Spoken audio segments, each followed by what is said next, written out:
Hey everyone, before we start the show this week, I got to do two things. One, I want to let you know that this week's episode is a little bit different than most episodes. It's a bit more informal. I say that probably 5 or 6 times. I may have had 1 or 2 beers before we started recording. And 2, I want to give a quick shout out to our Patreon subscribers. I want to give a shout out to Brad, Brian, Daniel, Mikey P, Robert, and Scott. Thank you guys so much for backing us. You have no idea what your support means to our show. We are on the road to do some amazing stuff in the next year, and you guys are helping that. Thank you so much. Without further ado, let's get on to the show.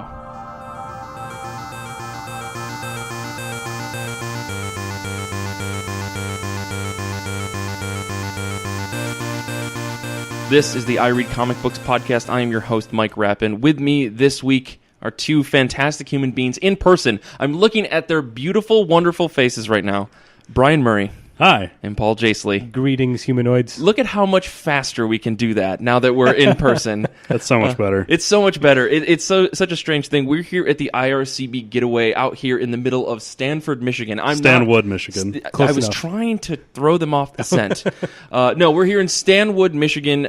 We rented an Airbnb, and so a handful of us are out here hanging out. This is not going to be your traditional episode. I just want to warn you up front. We're going to try to do something a little bit more freeform. We're going to get weird. I don't know if it's going to get completely weird. I'm going to get weird. Brian's going to get completely weird. We're kind of just going to talk about comic books in general. We know what we're reading. We know what we're excited for, but we're kind of I kind of wanted to go into like, what got you guys into comic books? And it can't be as straightforward as, Mike, you got me to read a comic book. Because I know that's your answer, Brian. I think the better question is, what got you into comic books and what kept you in comic books? Like at a certain point, someone just giving you comic books isn't enough to keep you reading. So I kind of wanted to go into that. I want to remind everyone that we also have a Patreon. And I'm going to stop talking because my voice, I've been screaming and yelling all day. And I want to give Brian and Paul a chance to actually talk today. So let's talk about what got you guys into comic books. What have you been reading? All that kind of stuff. Well, first off, it's so nice to be here with all of you in person. This is not the first time I've met Paul, but it is like one of the 3 times I've met Paul. Yeah, it is so funny that we've all spoken at length with each other, but seen each other in person a handful of times. Mm-hmm. On accident, too. Like, we never planned it. It's just like, oh, hey, Paul's at Vault of Midnight today. Happen to run into each other. It's a small world sometimes. Yeah. That's an interesting question, Mike. I feel like I've always been reading comics, and I think that's different from most of the people on the show. Where Sure. I got into comics a little bit later, but they've always been something I've been into, and I think that's what's kept me into it. I couldn't really imagine not reading comics. There was a period when I stopped reading comics regularly when I graduated high school and kind of put them away for a while. But once you fall back into it, buying them regularly, especially having a pull list and a weekly schedule of going to the shop and all that, it's habit forming in maybe not the best way. It's better than habit forming in the sense of cigarettes, but budget wise, not that different. Maybe the taxes on your actual wallet instead of your body. Which, right? Yeah. What's the exchange there? Yeah. But I think what has kept me in the comics, honestly, is being able to do things like this. When I was a kid reading comics, I didn't really have many friends that read comics, other than like my brother. So it was like not something a communal shared experience. What's nice about this, and when I got back into comics about 10 years ago, was that thanks to things like the internet and podcasts, Twitter, for all its good and bad, comics became more of a communal experience where it was, I can read something and see someone else's thoughts about it and share them immediately. And that's really what's kind of kept me more involved and in tune with it over the years. Yeah. I don't know Paul's history with comic books, but I have a similar reason for continuing to read them. I started reading comics when I was part of the comic book club at Grand Valley. Yeah. My roommate, Jared, was like, hey, I'm going to this club. You should come with me. Yeah. So I did, and then I met Mike, and it's all history from there. Yeah, I mean, but like you obviously didn't, it wasn't just going to the club, right? It was like you got into these comic books. Yeah, like I went to the club, and I was like, oh, these are all pretty cool people. I want to understand what they're also passionate about. Like, why all of these people are giving up their Thursday night to be here and talk about these things. Yeah. So I started, reading as much as I could, and then I stopped for a while after I left college because I wasn't in the club anymore. I didn't have access to the club library anymore. I didn't have access to Mike's library anymore. Right. And then after I had my first quote-unquote big kid job for about a year or so, like Vault of Midnight had just opened up about a year and a half earlier. Right. And I finally realized, like, wait a minute, I have money now.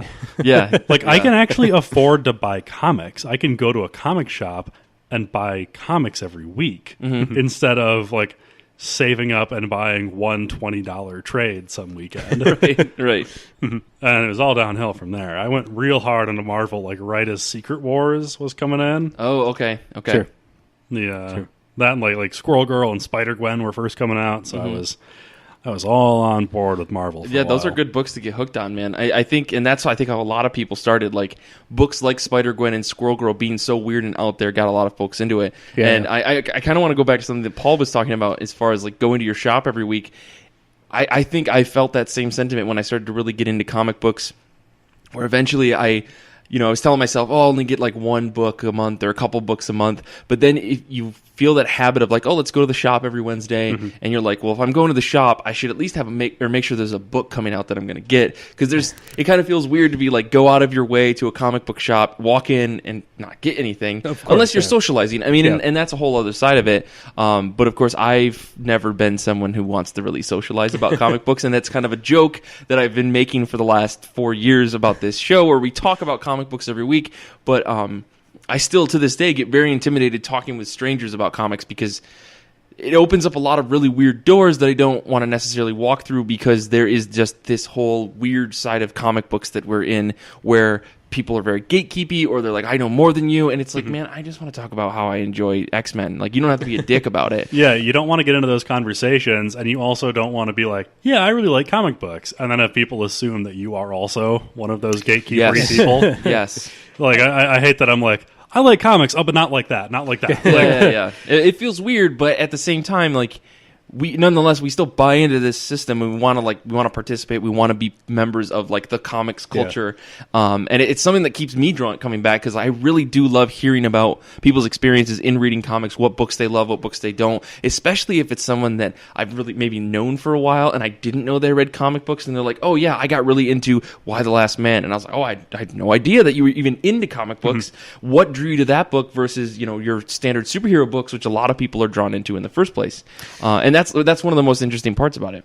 What's interesting, I've had conversations recently with some coworkers. I recently changed jobs, so I'm like meeting new people, and actually a lot of people I work with read comics. And it's funny when I mention them. I do this podcast, right? I'm a comics fan, and they ask like, "What are you reading?" When my first thing is always like, I kind of preface it by saying, "Yeah, I read a lot of dumb stuff. Sure, I read a lot of Justice League," and they're like, "Oh, do you like Saga?" I'm like, "Yeah, that's good too, but." Batman comics. Let's talk about that, right? But I think your approach to that is totally different where you're just like, well, I've read every Batman book and I know more about Batman than you. Like, you come off right off from the... I've talked to people like that. I literally talked to someone like... It doesn't matter. It's something that really blows my mind where people feel like they need to be elbowy about the books that they're reading. It's like, there's only like 35,000 people doing this. Right. We really need to stop being dicks to each other. Yeah. And I'm exaggerating, right? I mean, the number is a bit higher than that, but people that are regularly in this thing and they're buying books every month regularly, like it's few and far between. And it can, I don't understand why people are so mean to each other. That's just me. Yeah. It really doesn't make any sense because you found someone who cares about this dumb thing that you like. Yeah. Why would you try to push them away? Why aren't you excited to meet this person and be like, oh, cool, what do you know about Batman? That's awesome. Have you seen this? Yeah. There's a lot to be celebrated, but we choose to just be rude about it. I don't know. I'm not trying to like dive into the negative side of comic books because quite honestly, there's way too much of that on the internet. Because that's all we do in our off time. Yeah. And I just wrote this Patreon article about the positive side of comic books and like what's good in comics, and that's really what we should be pushing for more quite often. And I don't know. I'm curious to know how people got in and why they stayed in comic books because it can be very hard, right? Like even going into your comic shop and the person behind the counter may be like, "Why are you reading this book?" And I've never experienced that personally, but I know that other people have. What's interesting, I think my experience, like I said, was someone that read comics growing up, and then I was really into DC. My introduction to comics was the Super Friends cartoon. And there's the Superpowers action figures. I mean, I had all that stuff. The first comics I read were the mini comics that came with the action figures. So it's always been a part of my thing. I've always loved that stuff. But when I went away from comics for a while, after high school, I was reading, indie comics like Daniel Klaus and Chris Ware type stuff. So in tune with the genre. But when I got back into reading superhero comics, it really was almost like so comfortable and revisiting old friends. Like, oh yeah, there's Batman. I remember that guy. Or like, oh, there's the Martian Manhunter. I love that guy. So it was like a welcoming sort of return to something that was familiar and familial to me. Yeah. Yeah. Yeah, that's probably why I'm such a Marvel fanboy, because for me it was the X-Men animated series and the Spider-Man animated series. Right. Yeah. Those were the cartoons I watched growing up. Yeah, X-Men is like the thing that drove me to buy my first comic book that I had ever really owned. Or, long story short, that's what it turned out to be. And it's really bizarre. And I think I've told this story a million times, so I don't want to tell it again. But like, got an X-Men book, and it was just like, oh, well, then I should probably read all of these, because that was like my mentality. Is like, oh, let's start at number 1 and just like, let's see how many there really are. And then I was like, oh shit, because I looked it up on the internet. Oh no, there's quite a few. There's quite a few of those books out there, and they're not just one single line. Like, getting into that it's so overwhelming, but like, to me, I was really drawn in, because it's like, that means there's so much about these characters, and characters I probably don't know about, that I can just dive into, and it can be my own thing. And that's why like I keep a lot of that stuff. I mean, I gush a lot on the show, but like, I still keep a lot of that stuff to myself, because it's just like a thing that I want to exist in, and I want to enjoy myself. And this is why I don't want to talk to people about it, because I'm worried that I'm going to feel bad as if my enjoyment wasn't the quote unquote correct way to enjoy that thing. So it's really bizarro that we're doing a show like this. And I keep coming back to this thought, because I've mentioned this to other people, and they're like, that doesn't make any sense. You don't like talking about comic books, and yet you have this podcast. But it's like, I trust you guys not to make me feel like shit about the way that I'm reading my X-Men books. About this one thing. Yeah. Yes. Yeah. Other things. Other things totally on the table, but not about how I'm experiencing and enjoying my comic books. Well, what's interesting, I think comic books are unique, and I say it jokingly, but I really think, for me personally, I like the experience of reading comics and even talking about comics more than I like watching movies or watching TV at this point. Maybe just because I've become a curmudgeonly old man and don't want to waste my time at all. Hey, so man. It's like, I can't sit through a movie anymore, but I can sit down and read a comic book in 15 minutes. Yeah. And have like a more rewarding experience. Right. But I think that experience is so subjective, as opposed to even TV shows you may watch by yourself, but you can everyone kind of has a similar experience watching TV. Right. You know what I mean? Whereas comics, it depends on what music you're listening to, if you're sitting inside or outside. Yeah, it's much more personal. You read. Yeah, it's more subjective, personal sort of experience, which makes it hard to kind of talk about. Yeah. I'm glad that you like shoehorned the topic idea that you were talking about before. We started recording, we kind of were just like throwing around ideas about what we talk about. I really like that. Like, I always forget like that the personal thing that you can potentially do with comic books, and we've talked about it a million times on the show. But there are a ton of different angles that you can take about how reading comic books can be a personal thing for you. Like, especially saying like, you said you grew up watching these cartoons, and then you come back to the comics, and like, that experience is completely unique to you, because it's like you're seeing old friends. Yeah. But maybe when you were younger, you hated Batman for some reason, and you pick up a Justice League book. Never. No. I mean, like, for instance, let's make a straw man here. That's someone hated Batman, they pick up Justice League. Let's make a straw Batman here. Yeah. And they're like, oh fuck, Batman's in this, but maybe it's not as bad as they thought. Straw Man was definitely one of the worst Legion of Superheroes characters. So. That kind of is an interesting point, because I remember I watched all that stuff and I knew the Silver Age versions of the characters, but when I was old enough to go buy my own comics, that's when Hal Jordan was gone, you had Kyle Rayner instead, or like you had replacements, like Barry Allen was dead and it was Wally West instead, and it kind of threw me off as a kid. I'm like, well, these are not these characters. It took me a while to get over that. It's fun to go back and revisit that stuff now and see how radical that was at the time for them to change the legacy characters, and how dumb it is for them to keep going back to the original versions sometimes. But yeah, I remember like first getting into comics was kind of a big hurdle to get over, because it wasn't the versions of the characters I was familiar with from being younger. Right. Yeah. I mean, and I think that that's the problem that we face today, where we hope that movies and TV shows are going to be like the comic book counterparts, because we want other people to get into the comics and be like, oh, well, you really like that run on, Daredevil? You should read this run that's coming out right now. It's a very similar story. It's got the same kind of villains and stuff, and it's all the characters that you recognize. But it's never the same. It's never one-to-one, and that's okay. Like, I think at this point, we really need to just like deal with it. That we're never going to see a 1-to-1 movie or TV show. Frank Miller tried it. It was Sin City, and those words were not meant to be spoken out loud, and that was proof. That movie was proof. Not to say that Sin City is a bad comic, because I think it works great as a comic. Definitely. But it does not work on screen very well. Yeah, I mean, that's a whole other topic, really. I mean, that the idea that because quote-unquote comic book movies, which people really mean superhero movies when they say that, have become so commonplace, people kind of think that they're interchangeable. They're really, but like we were saying earlier, the experience of reading versus experience of watching is so different. Mm-hmm. I think it's better to kind of separate them. I'd rather see more superhero movies with established characters that deviate from the comics. I'd rather see them say, here, we're going to be influenced by these classic Daredevil stories, but we're going to take it in a very different direction. Therefore, it's not an adaptation as much as a reimagining or something like that. Well, and that also is kind of a thing where it's like, if you've read all the Daredevil books, right? I mean, to keep on this same example, if you've read all the Daredevil books and you're getting a TV show about Daredevil, like, that's just more Daredevil for you to have. If you're that big of a Daredevil fan, like, shit, dude, you just got a whole new arc of Daredevil for you right there. And it's acted out, and there's really cool music, and it's got stars that you maybe like or whatever. But, like, provided the show is actually a good, what you would call maybe a comic book story or just a good superhero story, you've ended up with another run of Daredevil that's really good. Yeah, exactly. Yeah. I don't know if you have any thoughts. I'm worried. I know I'm going off of kind of what you and Renee were talking about last week on the show with TV show adaptations. I'll admit, I don't remember most of last week's show. There was a lot of cold medicine involved in last week's show. And I don't generally listen to the episodes I was on because hearing my own voice over my car speakers freaks me out. Imagine being the host of the show and you have to listen to your voice every single week to make sure that Xander did a good job.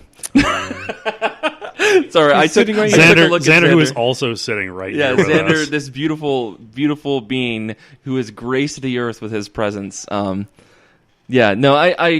totally understand that. But like that's the Daredevil thing. I think like we should be willing to accept different takes on characters that we know, provided that the take on the character is still good to the origins of that character. Yeah, right? It's kind of like the idea of, people always talk about the letter of the law versus the spirit of the law. They don't have to meet the letter of the character as long as they're meeting the spirit of the character. Exactly. As long as you can watch it and think like, yes, this feels like something Daredevil would do. Mm-hmm. Then I think that's a good adaptation. Which is funny because what can end up happening, even in comic books, is that can be pushed to it in a different direction, right? Is this the spirit of what Daredevil would do? Would Daredevil decide to suddenly just be positive about everything, right? And not be this brooding character that he was for so many years, and it defined who that character was? And the answer is yes. And Mark Waid wrote that book, and it was really good. It was really good.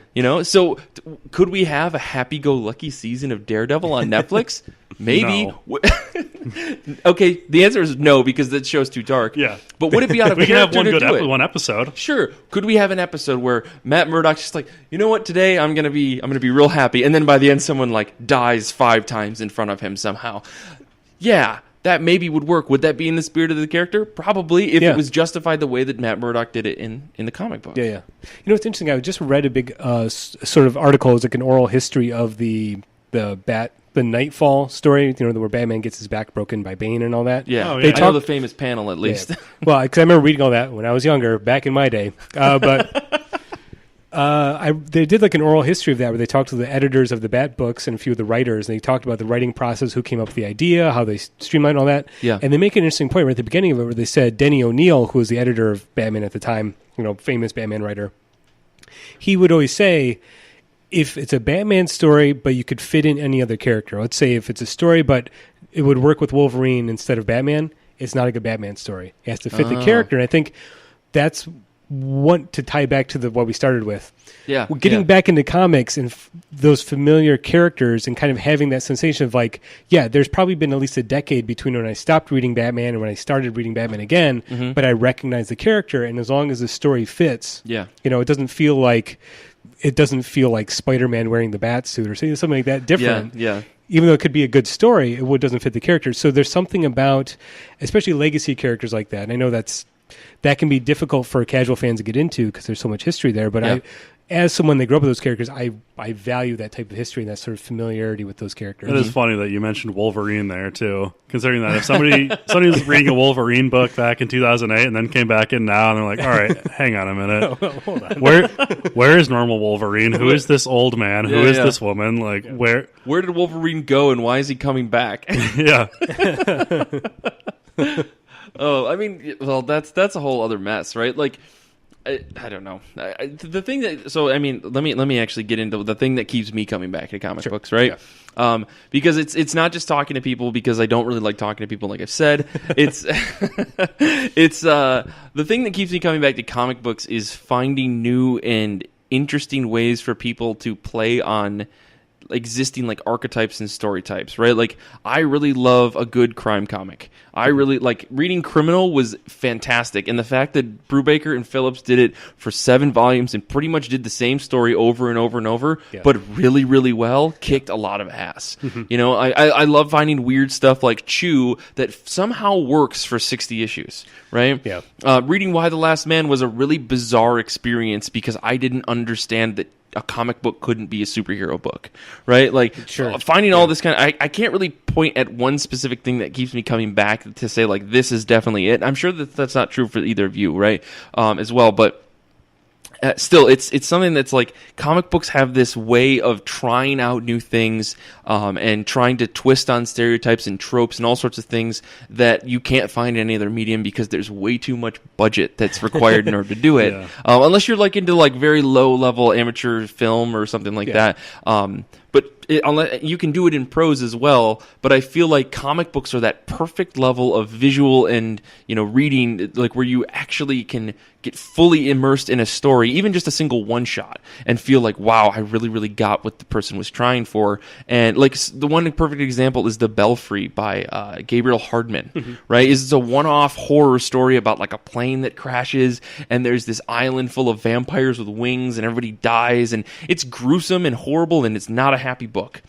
But I totally got it, and it was like 28 pages, and I was totally immersed in it. And I don't think I could have gotten that for like a 30 minute short or like a 20-minute short. I don't know what the actual like equitability is between the two. I don't even know if that's a word that I just said. But like, I don't know if those two equate, like a 30-minute video versus a 28-page comic or something like that. But nonetheless, I think comic books have that ability to do that, and which is why I'm always trying, like I'm always saying, I'm trying new weird shit. But it's comic books can totally get you into something that you maybe didn't think you were into in the first place. Like, I didn't think I'd be into crime stories. I love crime stories now. But maybe that's just the thing that happens when you get older. I do think it's something that, I mean, the combination of the words and the image that I think is such a unique experience compared to like film, where it's a very passive experience where you're just watching it. You're watching it unfold. Yeah. Whereas comic book, you're kind of in control of the pacing of the story. You can read it faster or slower. Right. Which is why, you know, there's something like when you're reading the Jack Kirby comic and they have like the opening splash page and then you turn it and then it's a double page spread and it basically stops you cold. And you have to spend, you know, a couple minutes just poring over it, every detail. You can have that. I've had that same experience reading, you know, books by Charles Forsman, who is like the end of the fucking world. Yeah. One of my favorite comics ever. Visually, it could not be further from Jack Kirby in terms of style. But I've had that same experience where just a single panel, it could just be a wordless panel of someone's facial expression stops you cold. Yeah. And you have to kind of appreciate it, as opposed to, you know, like I said, movies or films, or, I mean, I don't play video games, but maybe similar to that, where it's you're sort of like letting things happen as opposed to being more in control. And I think there's something to that reading experience that keeps me back, aside from the characters that I've talked about, or, you know, dumb superhero stories, which I'll always be a sucker for. There's something about that reading experience that always kind of keeps me coming back as well. Yeah, and I have a similar experience with reading the dialogue in comics, because I focus a lot on intonation and like how something is said. I feel like is as important as what is being said. And when I'm reading a comic, I can infer from what's going on, like how I think the actor, the quote-unquote actor, would deliver that line to continue the metaphor. Whereas when I'm watching Daredevil, like, the actor, I forget his name, made a decision on how Matt Murdock should say this, and the director said, yeah, that's good, we'll keep that one. Yeah. Or, no, do it again, try it like this. Right. And so I do enjoy having sort of my say in that. Mm-hmm. When I read a comic, everybody's a lot more sarcastic than they might otherwise be. Yeah, well, I mean, that's all I had for this. So, like, I don't know. We normally do a lot on the show. We normally, you know, we try to. You have like this format, and I feel like this just kind of like we've been talking about comic books for like the last 14 hours, like since we've been here. Like we've been here since Friday morning. It's been a big chunk of what we've done. Yeah. So, and I mean, Paul, you just got here, but go ahead. I was going to say, like, maybe in lieu of doing, you know, what we read, what we're looking forward to, is there a comic book that you've read recently in your recent memory that maybe like is an example of why you love it? Maybe Rick revived your love of comics, or was like you read it like, yeah, this is exactly why I still buy these dumb things. Yeah. No, that's a great question. And I apologize. I'm a little drunk on this beer that Paul got me. It's really good. It's a Founder's Double Trouble. Yeah. And the face on it is really bizarre looking, but so hard to look at. Haunting to behold. If I sound a little off, it's because of that. I've just been rambling because I'm also a little drunk here. But yeah, the comic books that have really rocked me and like made me go hell yeah. I think Sleepless was a book that I was anxiously and I've been plugging Sleepless like it's my job. I don't know these people that make this comic book, but I love it to death. That's a book that's really gotten me into things. Like my renewed, or I guess newfound love of manga was really solidified when I was reading Pluto by Naoki Urasawa, which is a really interesting book. I think I've talked about it on the show, but if it's basically they took an arc.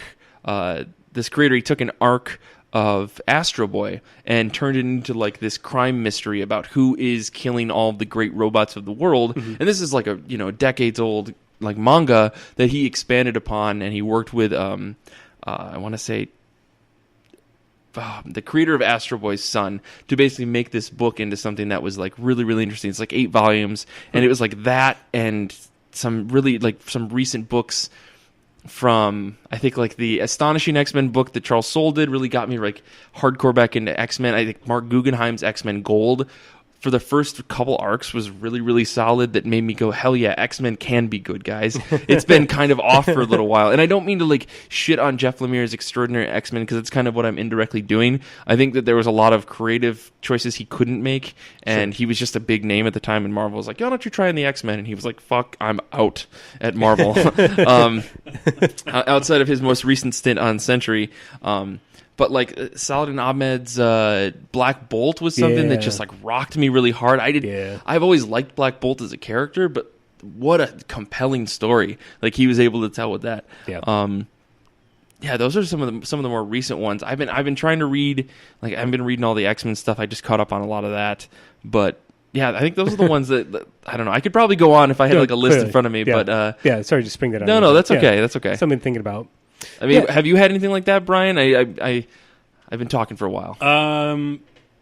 Not a specific thing that I read recently. The best thing that I have in a similar vein is Giant Days. Which I'm sure is surprising the hell out of all our listeners right now. Yeah. Because Giant Days remind me that comic books are actually meant to be enjoyed. Right. Like, there's something that you're supposed to read and like. Mm-hmm. Not like a lot of the superhero books that I read because I wanted to know what happened.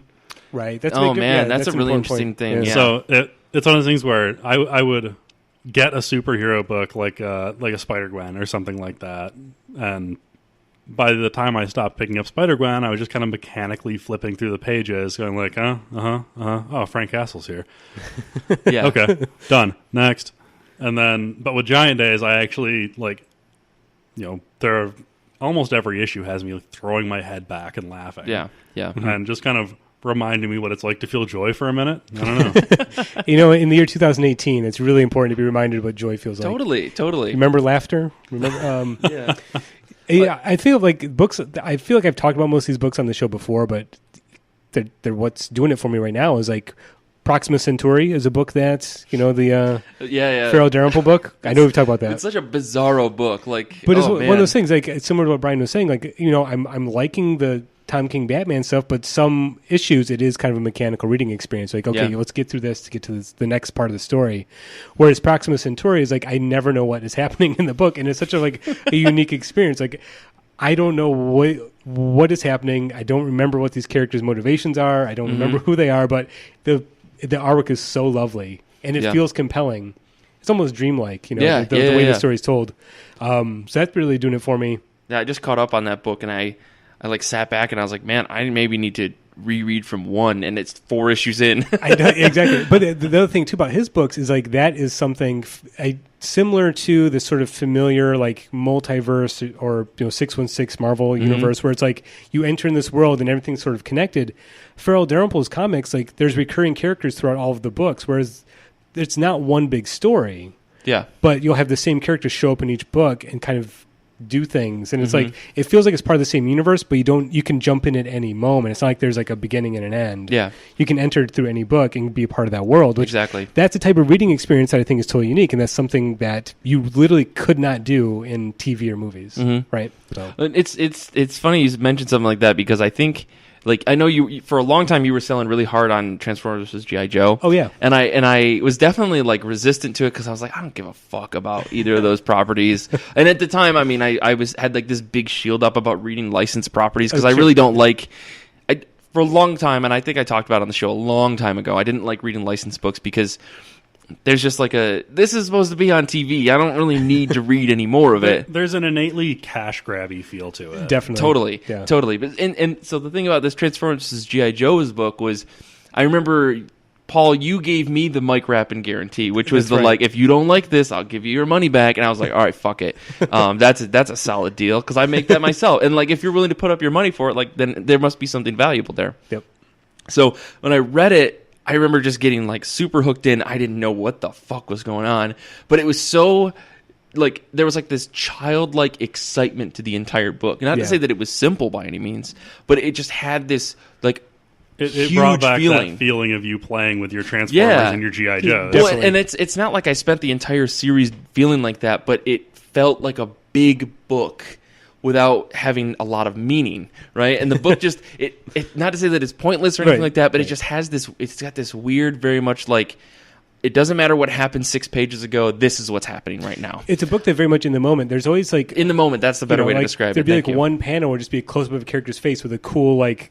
Like I think when they introduce, I'm blanking on the characters' names now, but they would introduce a character and just be like, like kind of the freeze frame of their face with their name underneath it. It'd be a total break in the narrative, but it was just about in that moment that is what looks awesome. Yeah, and every single character gets introduced in an off panel. Like even if they're showing up in issue 12 out of 13, if this dinosaur transformer hadn't shown up before, they're getting an intro, and they're going to get a little block in the bottom with that like describes who they are, what they've done, and like who they know. And it's like okay, sure, and they can be yours for $14.99. Yeah, exactly. It almost feels like a cash grab, but you know that coming out of that, there wasn't any toys or anything ready for you. But what there was so much fun about it was that I honestly believe that it really opened my mind to the idea of, one, licensed comic books can be good, and two, like that there is like this you don't need to tell a story that is like so driven completely by the narrative. It can kind of just be like, and there can be an idea of like it's Transformers as G.I. Joe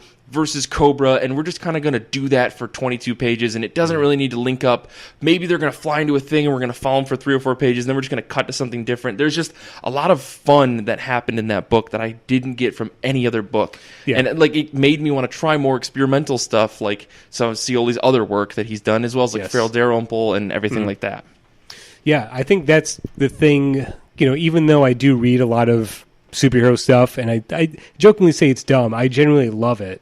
But it is kind of like predictable and simple, even though it hits that button for me really well. You can love something dumb. Like Kate loves me.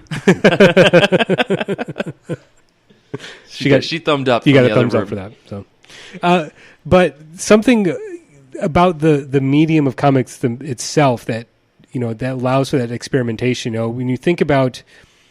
I think Jack Kirby's work has been so absorbed by every other artist that followed him, but when you go back and read the original, it is experimental. You can tell he's kind of telling the story panel by panel. Mm-hmm. You know what I mean? And it feels like there's like, where was the narrative going from page to page, and maybe he ended it, and it's like, I guess that all connects, right? You kind of just say, I guess that works. Or even a book like Love and Rockets, which the Jaime Hernandez stuff, like visually it seems very sort of streamlined and simple. But when he's writing it, he literally is writing it panel by panel. There's not a script that he writes out and then draws. It's like, here's what happens this panel. Here's what things happen next. If it doesn't work, I'll erase it and start again. I mean, that's a very experimental way to make art. Totally. And tell a story. And I think, again, that's something that can only work in this medium. And that's why I keep coming to that book. Talk about characters that you love as family members. Right. Oh my gosh, yeah. I still need to like catch up. I need to read. It is on my list. I swear. I know I said a while ago that I was going to read The Love Bunglers. It's on my shelf. It's just like sitting there. I will. I'm so intimidated by it because I know what Love and Rockets. I know like how big that story is, and I feel very intimidated. But I know it's there, and it's not that thick of a book. I do want to do this weird social experiment. I want to have someone to read that story alone, cold, and see what they think, and then have someone who's read the entire like 30-year. Story, then read it and see what they think. When you can track down one of those 12 people I'm sure. who've read all of it, let us know and we could do it live on the show. And I think that's, again, the thing where people get intimidated by long runs or legacy characters, but a good story is a good story, whether you know the character. If it's well told, totally, you can jump in at any point. Yeah. You don't have to have read every Spider-Man story. Look. Yeah, I know, right? Another example of a book that I've read recently that really kind of invigorated my love of comics is honestly the Ed Piskar, X-Men Grand Design, which I don't care about the X-Men at all, but his love and passion for it comes through. Totally. And the way he tells the story is so much more compelling than actually reading the story to me. So, well, I mean, and he's cramming in, years and years worth of story into panels, right? Exactly. And that's great. But what's funny though is that you think about the origins of Spider-Man, right? And you think about how Spider-Man got his powers. It all happened in one page, right? Like he gets bit, and then he's like, "What's happening to my body? Is it puberty? Oh no, I'm a Spider Boy." Like that happens in one page, and it's articulated a little bit better than that by Stan Lee. Well, your body will begin going through changes. Something like that. Isn't that kind of the joke where the original Lee and Ditko story is like 8 pages, like the origin of Spider-Man, and then like when Brian Michael Bendis does the Ultimate Spider-Man, it takes 6 issues. This is exactly what I was talking about. What I was trying to get to is that like when Bendis redid that origin story, it took out an entire arc. Yeah, and that's something to be said about like I don't think that Bendis was necessarily trying to like bad. I don't think he was trying to like sell more comics that way or anything. But you can tell that like the way that we tell stories is a lot more drawn out because we want that emotional connection to characters. So when Peter finally gets bit by this spider and turns into this weird spider person, Spider-Man, before he's got a name, he's just a spider. He's just an arachnid man. Okay, that's what I would call him. Senior arthropod. Yeah. He a Nazi boy if you miss. So sorry, that was really bad. The 6 issues. Xander is dying. Xander's dying over here because I can't articulate anything, and he has to somehow edit this. What's interesting about the way that Bendis told that story was like it's not that he drew it out, it's that he wanted you to know who Peter was before he became Spider-Man, so when you finally see why he makes the choices to be this vigilante who helps people, you see that he has the like, what is it, pathos to do that? And I really like that because when I read Ultimate Spider-Man, like I knew who Spider-Man was. I knew the origin story. I had seen the Tobey Maguire movie. Of course, yeah. And I knew who Spider-Man was probably before that. But when I read the Brian Michael Bendis run, like I got super connected because that story draws you the hell in. If you haven't had a chance to read that, go on Comixology Unlimited, go to your local library and read that Ultimate Spider-Man run because it'll break your heart. Peter Parker is such a sweet boy, and it's unbelievable, like the way that Bendis allowed people to reconnect with this character that they've probably known their entire lives because of how pervasive Spider-Man is. Yeah. So, yeah, I don't know, but to get back to the point, X-Men Grand Design is really interesting because Piskor manages to tell this very succinct story that makes sense and totally works narratively without and he glosses over some details, but he tells you enough to get you up to speed and so everything connects together. Yeah, I mean, that's why it's great. I think the ability to sort of streamline that information into that type of story or that tight of a narrative is again something unique to comics. And I think what I'm getting from our conversation is this idea that what we like about comics is that they're boundless. They can mean anything. Totally. You know what I mean? There's so many different genres and different styles, and they don't really belong to anybody, right? So gatekeeping and that type of thing. Comics don't belong to you; they don't belong to us or me. And I kind of love that they can be whatever they need to be. You know? Yeah, I feel like it wasn't until like I'm not going to go there. I'm not going to go there. What are your thoughts, Brian? Final thoughts, I guess. We could wrap this up because I feel like we're going a little long. But, I mean, final thoughts on, like, what comic books mean to you now that you've been in them for maybe 10 years or so, on and off at least? Tough to say. Honestly, without more time to really think about it, I don't know if I'm going to have a satisfying answer for that. Totally. I mean, there's something that I feel anxiety about when I haven't read them in a while. I just have like a stack of comics building up on my coffee table, staring at me. I can't put them away, but I'm not going to read them. Well, I mean, think about this. Here you are in the middle of nowhere, Michigan, with a bunch of people you sort of vaguely know, to talk about something that is important to you. I mean, that speaks volumes to like what comics mean, you know? Yeah. Totally. Yeah. That's it's weird. It's very weird. It's very weird that like after 4 years we were able to do this, and we all for a long time did live in like the same city. That's true. Yeah. and I mean I've known Brian for years, and like, but we only hung out like we only hung out as a group maybe a handful of times. It's really bizarre. I think this is a really cool thing. Yeah, I guess maybe the podcast itself is a testament to why comics are important. Yeah, absolutely. And we're not dicks to each other, which is nice. That's really nice. Kind of. I mean, Xander's giving the like halfway hand. I mean, totally. I mean, Nick's not here, so like, just kidding, Nick. We love you. Nick's not here for us to be dicks to. Yeah, this is true. This is true. All right, so this has been really fun. I know we wanted to record a podcast. I know this is kind of chaotic, so thank you guys for doing this. This is great. Sure. Yeah. I really appreciate you guys taking the time to come out here and do all this and hang out with us and let me scream and yell and talk about how I don't like talking about comic books to you and then proceed to just ramble on and on about comic books. I'm fully aware of what just happened over here. I want to wrap up and say thank you guys. That's the whole thing. Thank you to the listeners out there for listening to the show. Be sure maybe they should let us know why they still read comics. Yeah, right? Absolutely. Yeah, we got an email. I mean, send us an email. Let us know why you still read comic books. It's been really interesting to hear from at least a handful of you guys too who are really into this stuff. A handful of people have already reached out to us to like talk to us about like some of the books that they do love, but it'd be really interesting to know how you got into comic books, why you stay reading comic books. So send us an email at ircb@destroythescibe.org or send us a message on Twitter at IRCB Podcast. You can follow us all on Twitter at Brian Head is Brian, at Oh Hi Paulie is Paul, at Mike Rappin is me, and the show is at IRCB Podcast. You can check out our website, ircbpodcast.com. You can also go to our Goodreads group where we have a monthly book club that's really, really cool. It's run by Kate and a handful of us, and we talk about some of those books every other month on the show. You can also go to the merch store. It's store.ircbpodcast.com. You can back us on Patreon by going to patreon.com/ircbpodcast. Finally, I want to say thank you to Xander, who edits the show, and thank you to Infinity Shred, who does all the music for this show. They are the best band in the universe. Thanks to Brian and Paul for being on the show. Thanks to Kate and Renee and Tia and Nick and Kara, who aren't here, or at least on the show this week. And thank you to the listeners one more time. Until next time, we'll check you later. Bye.